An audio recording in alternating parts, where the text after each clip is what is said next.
All right, Ryan Dahl here from Praise Charts. I am live from New York, and I'm talking to Chandler Moore, who's down in Dallas, Texas. Get ready for this. This is going to be so inspiring, so intriguing. Talking to a guy who is literally transforming the landscape of so much worship music coming out, especially Christmas music.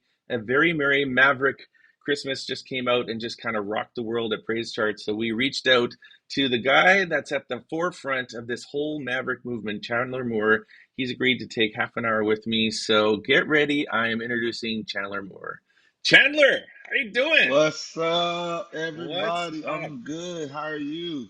Yes, and we Good to got Chandler. good to We be got the here on whole this. awesome. We got the whole Maverick City Facebook social group. They're all your friends are listening to you, and our Praise Let's Charts go. world. So we love it. Now, Chandler, I just want to open by saying, man, we're loving all this music coming from Maverick City, all your friends, the whole community, the whole vibe of it. It's just like, Thank you, especially this man. Christmas album, it's blessing us and so many churches. And I got so many questions. We could go on for hours here. I just want to know all about it, how you make all this great music. Let's go, Let's go, hey? All man. right. At the heart of all of it, it's community, it's family. We love each other. We sit down and get to know each other on a personal level, and Yeah, from that comes songs of trial, come songs of testimony, come songs of victory, come songs of, um, you know, troubles. Even, just all the songs you hear from Maverick come from very yeah, honest conversations yeah, and just very honest community. So I'm yeah. glad that everybody's loving Well, I don't know if you know this, Maverick, but when the Christmas album in particular, when it landed in praise charts late in November, like people are just eating it up. I don't know. Somehow, That's the day crazy. that it shocked me is when Away in a Manger was like the top song of the week in praise charts. I'm like, Away in a Manger, that's been around for whatever, hundreds of years. Yeah, But of course, it was your version and Joy to the World, Oh Holy Night, Go Tell It on the Mountain. So much great, rich arrangements. But here's my first man. question that I want to ask you real quick is this whole thing about Maverick.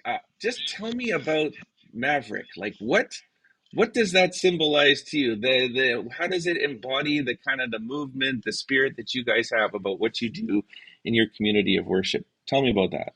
Yeah. So the Maverick, I mean, if you look up Maverick in Webster Dictionary, you're Yeah, gonna get a definition that says unruly.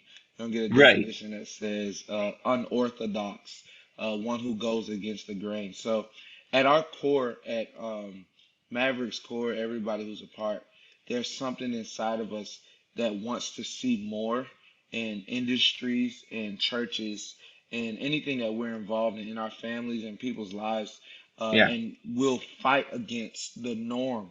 We've yeah. committed to go against what has been set. We have agreed and vowed to never just to go with something just because everybody else is going, but to reimagine, to you know reimagine what it can be, what everything can be.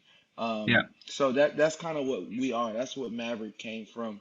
I mean, even the way we started doing music was very unusual and unorthodox. We just started off as a Christian songwriting group. We just wanted to get songs out in what we call shop or demo songs to people.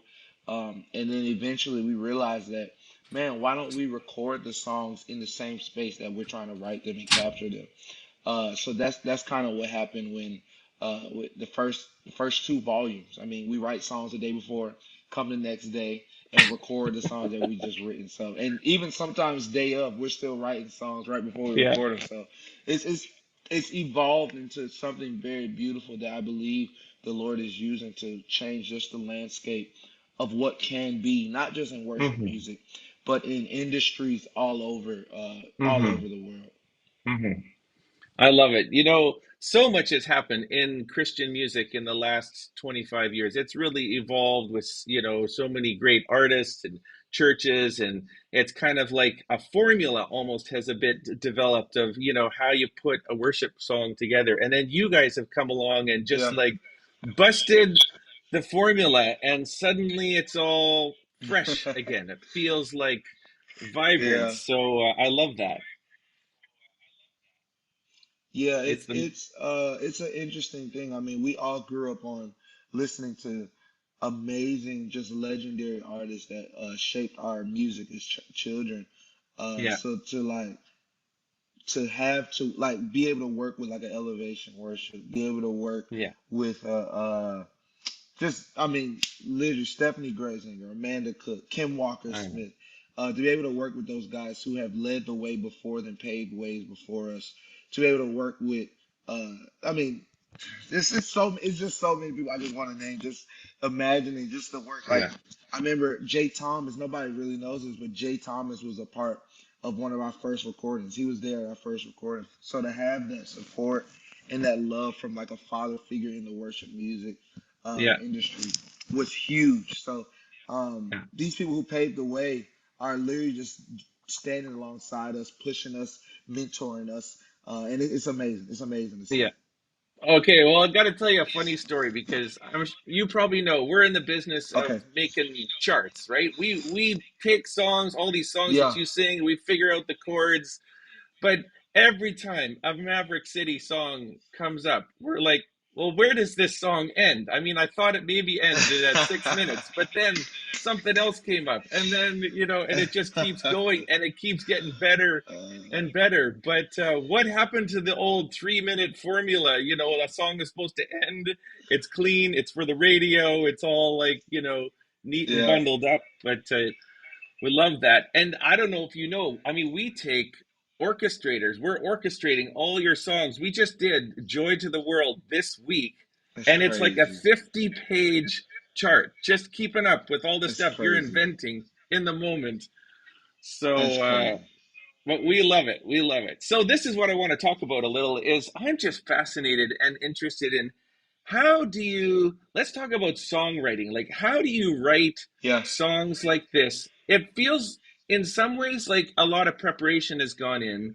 And then there's also an element where it feels like you're in the moment and you're just in the spirit and you're writing as you're singing. So talk me through a little bit of like what's this new style, this new vibe, this maverick spirit that you bring to songwriting.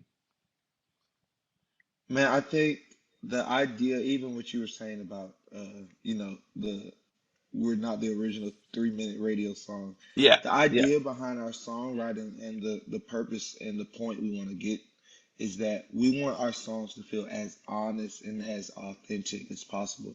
One yeah, thing something I live by that I always say is your authenticity always has an audience. So when you resolve in your heart and resolve in your life that I'm going to be authentically me at all points in my life, then you set yourself up for an audience that is assigned to you, if I can say that. So I yeah, think the way we write songs is write from honest places. I'm not going to come in a songwriting room space with people that I know and try to present something that I'm not currently feeling or I'm not hmm, currently experiencing.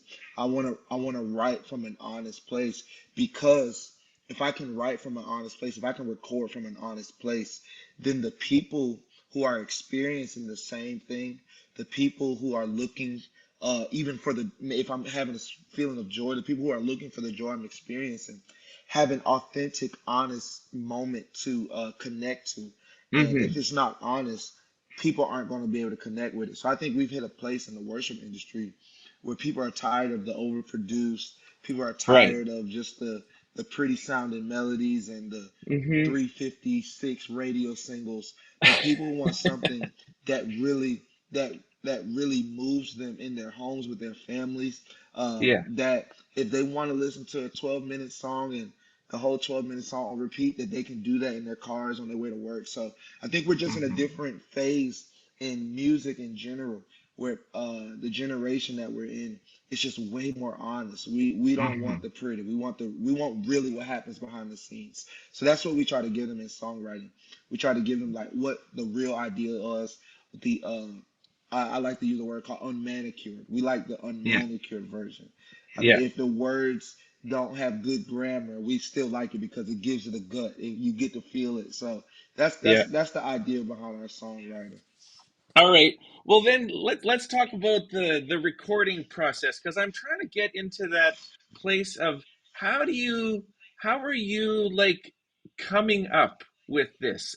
You're coming to the recording with some ideas, but it doesn't sound prefabricated. There's this life, this vibrancy, there's this kind of spontaneity. Tell me, I Yeah, think people that are listening in is like, I want to take my band to a place that gets free from the praise chart, quote unquote, and I want yeah, them to start feeling the song. This is what I want to talk to people about, and I want to sort of get from you is help us take a step forward musically as a band. How can we free up and yet still have like rich musical, we want to still play the right chords and the right yeah, notes and yeah. all of that. So that's what I'm trying to get at. What do you think? I think the appropriate way to go about that is first, especially if you're an MD or if you're a worship leader in the church or if you're just in a regular band. I mean, I have friends in mainstream who Mhm. we talk about this all the time. There has to be a level of connection and synergy with those who you're playing with, those who you're singing with, and it can't just be like a oh let's show up to rehearsal and try to get in the vibe. There has to be a deeper level of like I know you, you know me. We spent Right. some time together because what that does is in moments of spontaneity. Is what I feel like the direction that we're talking about. Spontaneity in the moments of what some people would just call grooving and vibing. You're able to communicate more effectively if I know you. So if me and you are in a band and we've never met before and we're in a spontaneous moment and I'm wanting to go somewhere that maybe you've never gone before or you may not even Right. understand, the Yeah. barrier of communication is the fact that I don't know how you respond or how you like to be talked to or how you even understand music for me to effectively go in a moment. So the reason we can go, Maverick can go for 15 minutes on a random part that's never even been thought of is because the time that we spent with each other, we understand each other's logic, we understand each other's, even how you like to be talked to, communicated with. That's the first part. And then I think the second part Mm. is you have to be willing to make mistakes. You have to be willing. How I like to see it in the Christian world, the faith world, I like to see it as Peter walking on water. I mean, literally spontaneity, going in moments of worship that are unscripted. It's literally you're walking by faith in a way that you're singing something to Jesus that you've never rehearsed, that you've never practiced, that you've never gone over with the band. And you just have to trust you have to trust the faithfulness of Jesus, but also you have to trust your preparation, your skill level enough to be like, yo, I'm going to jump out here. The people may not understand or go with it for the first 30, 45 seconds, but I'm going to keep going and just bring the band along with me. And of course, there's some skill. There's a lot of skill that goes into it that Hmm. we can dive into. But the overall thought is I have to trust in who I'm with and who's with me and who I'm playing with enough to just go with it and figure out what happens. And the key, then one thing that Maverick like that we realize is we don't just do that when the red button is recording. We don't Right. just do Right. that when people are in the room. This is things we do in rehearsals. I mean, we go in deep flows. I mean, I remember our whole Upper Room album that we did with Upper Room. Our whole Yeah. run through rehearsal was almost probably what we think is better than the actual album, just because of what was happening in the rooms, places we go, and it's authentic. Yeah. Can we? This is so awesome, so fascinating, and I love that ultimately what you're talking about is it's deep community. Like that has to be the bedrock to what happens Yeah, in music, and maybe for that's what sure. a lot of Yeah, churches maybe are missing. Is they're pulling people from I don't know all different worship teams. Some people are coming, yeah, they've never met for each other, sure, and suddenly they're playing on Sunday, and they for want to sure, sound like Maverick City, and that's just like not going to for happen, sure. right? So, You have to. I'm a worship leader. If I can add, I'm a worship leader, and I lead worship teams and help out my worship at my church. And before we get on the stage together, the main thing that I try to do is in the back room, we're all talking, hanging, laughing with each other, chilling, just stuff like that matters because you get to know the person beyond the instrument. You get to know the Hmm. person beyond the voice. And when you just Hmm. get acclimated with the instrument or the gift or the voice, you begin to treat the person as if they're the gift. And that's not all people are. Like the people that know me for my singing, that's all you're gonna be able to talk to me about is singing, writing.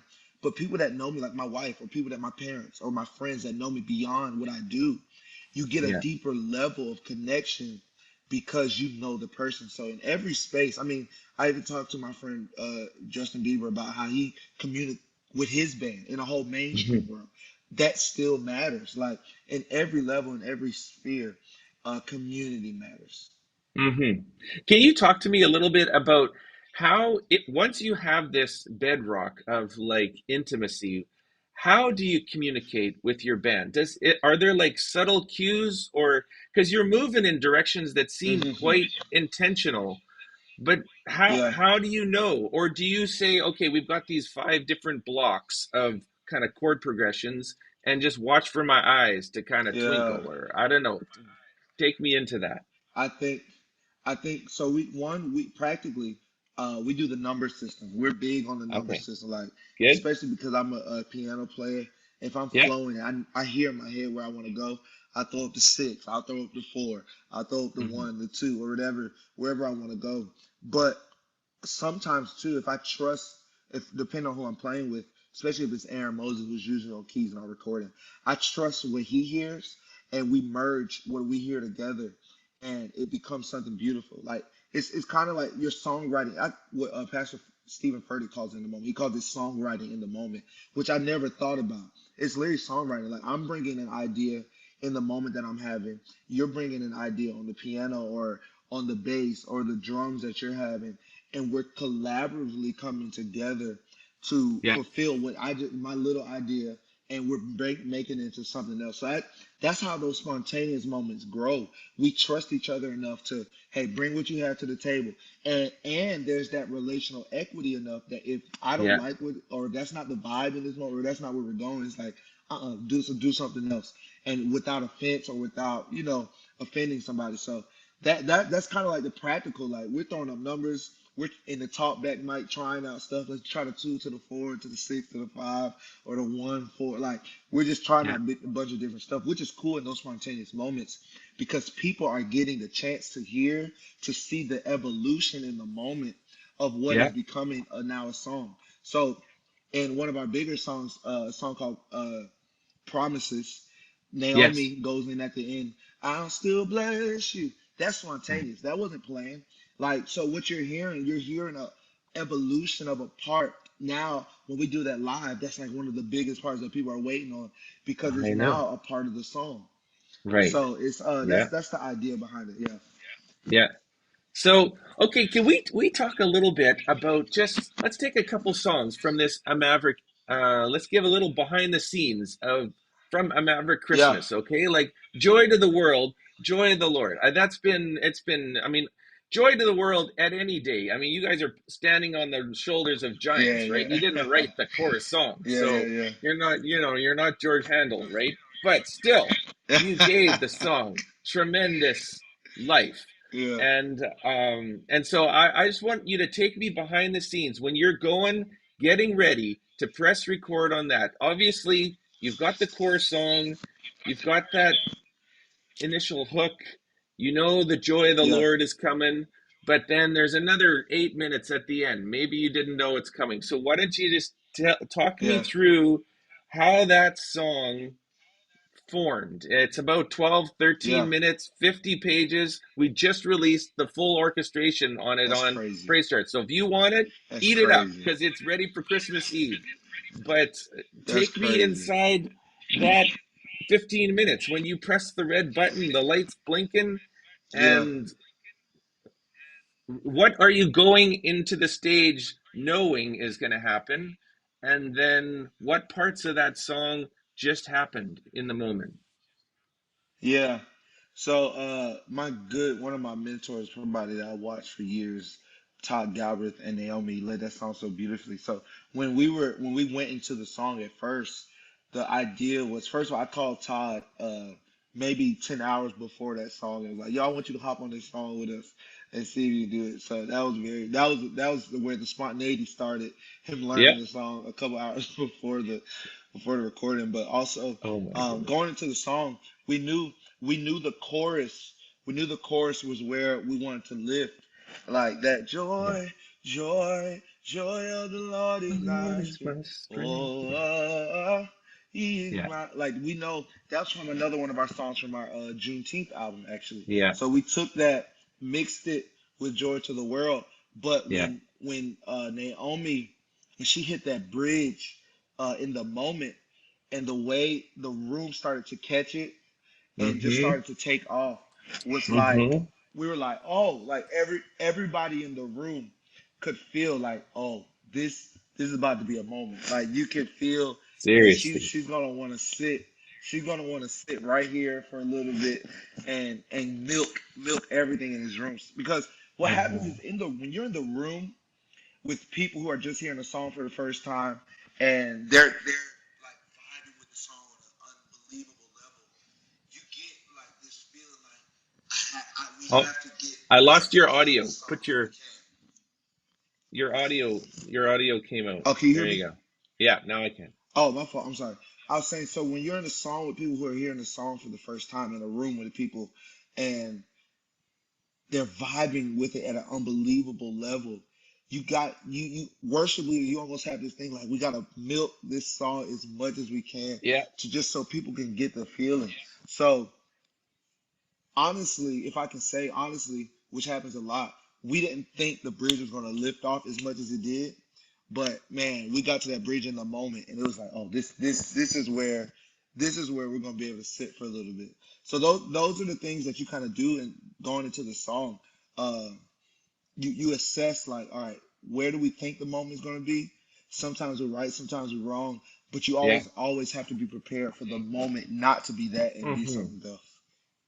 I feel like Yeah, what you're saying to us, Chandler, it's an entire mindset of how to approach leading worship that I'm sure people yeah, listening in are going to feel challenged by. Like, do you even go to your Thursday night practice or Sunday morning with the thought that something might happen that you hadn't prepared for? Whereas, and you're even saying, like, you're pressing in, Chandler. You're like looking yeah, for the moment. Sorry, no yeah. housekeeping, please. I would say Excuse that, me, Chandler. don't Please, I'm in an interview. Please give me 15 minutes. they Thank you. just they just be busting up in your room, Ryan. They will come in your Listen, room. I specifically asked They for will late come checkout in. because I'm interviewing one of the greatest musicians in the world, and they want to come and make my bed. Good grief. Come on. uh, but you have to be. I think as a worship leader, your mindset always has to be that I need to be prepared for the moment that may or may not happen. And I think it's always a thing. I mean, I've studied worship leaders for maybe the past 12, 13 years, since I've been really young. Um, Yeah, and I've always enjoyed the the mystery. It's the mystery of leading worship. It's like it's like at any moment you don't know what is going to hit the room at what moment, and what is going to the people are really going to grab a hold to. Sometimes you can kind of like estimate and like, okay, I feel like this is gonna hit the room out of discernment and other things, yeah, but some stuff just catches the room off guard, or catches you off guard, that the room grabs a hold to. So I think yeah, in rehearsals specifically, you need to be worship leader should be giving your all, because in that moment you're prepping yourself for what may happen in the actual room. We don't yeah, just rehearse just to rehearse. We're actually running through for us, for the room, for the atmosphere, see what the song does. So that's what our rehearsals look like. So you need to be prepared for anything at any moment. yeah. I love it. Just like chatting about a couple of the other songs, one in particular, probably my favorite, was, and sorry if you didn't write this or I don't know, but Go Tell It on the Mountain. I think Brandon Lake brought that.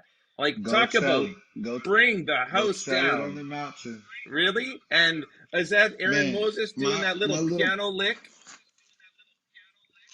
no, it's actually another guy we brought in, one of our other keyboard players who Okay. rocks with us sometimes. But man, my brother Melvin Crispell, who led that song so Yeah. ridiculously. Yeah. He's been my brother for like little brother. We grew up together. But Brandon Lake added this part at the end of "Go Tell It" that gotta tell somebody who you Oh gonna tell. yeah. Gonna tell Yeah. somebody, which Yeah. is so it's so like if I just it's so black church. Like Yeah. when I walked into the room and I heard, I was like, I thought Melvin came over with it, but then me and Brandon were talking. He was like, bro, I added that. I was like, what? It's so good. Yeah. It just rocks the room. We're actually doing it in my church this Sunday, so I Oh, that part beautiful. is ridiculous. Go Tell the Mountain is one of my favorites. It's one of my favorites. Yeah. Okay, so maybe let's just talk a little bit to some of the choir leaders out there who are thinking, how do I get my choir to sound like that? To like Yeah, move and groove and like just to be in that yeah, yeah, yeah, moment. yeah, Because how do you get 60 yeah, people all on the same page, spontaneous but prepared? I don't know. It's got that feel to it. yeah. I man, I wish I could have added my brother Jason McGee, who's our choir director. He does a Yeah. beautiful job with the choir. He's had years in the choir game. I mean, if I started singing some of his songs, a lot of people would know it. But what he does, which is crazy, a lot of those people who came that day, that was Jason's first time meeting them. We Yeah. came around 2 o'clock that afternoon. It was his first time meeting. He gathered them together. I think Jason does so beautifully is he opens up himself and he has such a strong personality to where whatever room he's in, no matter how many people, whether he's leading a choir or he's just sitting in the room, he's vulnerable enough and opens up himself enough to where he attracts in good, just great energy from people, and he's able to pull it out. But also he has years in the game, so he can. I'm pretty sure if I got Jason, I'm like, hey, I want you to go pick up 20 people off the street and have a choir ready by 7 p.m. tonight. I'm pretty sure Jason D. McGee could do it Yeah. just because He of could do it. his talent level. Yeah. But I think also what's cool is the people with Maverick City who come for the choir, uh, even if you can't sing, if you have good energy, man, that's what I feel like choir is about Yeah. nowadays. I mean, of course you need to be able to sing, but more than your voice, your body language got to be saying something. Your body language can be singing the song that your voice may not, may cannot sing. So I think that's a big part of choir nowadays. But Jason McGee is amazing with the All choir. right. Well, it sounds like it comes a lot down to a choir director who can pull the life out of a Yeah, choir. for Hey, sure, so there you for go. sure. Okay. Well, Chandler, I'm going to get booted out of my hotel room soon if I don't end I this, see. They're gonna come make your bed and kick you out. That's going to be kind of embarrassing. But thank you so much for taking us deep into the No, woods of this album. thank you for And having me on. please just tell your team, any of your friends, like we just love it. And I love it when I see like fresh waves, fresh wind, where it's like the leaves are getting kicked up and it feels new Yeah, again. And yeah. you guys are bringing something really special. In some ways, I hope I don't ruin it by charting your songs so then people just want to do it exactly like the spontaneous moment, because then it's not spontaneous anymore, No, right? that's good. I think people need that, man, because some people aren't there yet. People need Yeah. to be able to just get in the flow of what it is. So we appreciate it for all y'all's hard work, man. All right. Well, we're behind you, the Christmas album, all your other music. We work with all your back end music publishing people like Mavericks right at the Thank you, man. forefront of what we're doing at Praise Charts. So we love you. Thank you. Thank you for Love you, man. inspiring us and bringing worship into this Christmas. It was a great interview, great insight into the world of Maverick worship. We love it. Thank you very much. Thank you, man. Okay. All right. God bless you. Thank you. And don't forget, you can go to praisecharts.com and download all this music. Just go to Praise Charts and oh, Chandler's gone. There you go. Got to get my hotel now made up. But we got all the music and go get it. Go download it. All kinds of charts. There you go. Talk to you later. Live from New York. This is Ryan Dahl with whoever's gone now. There's Chandler Moore back in his house in Dallas. See you later.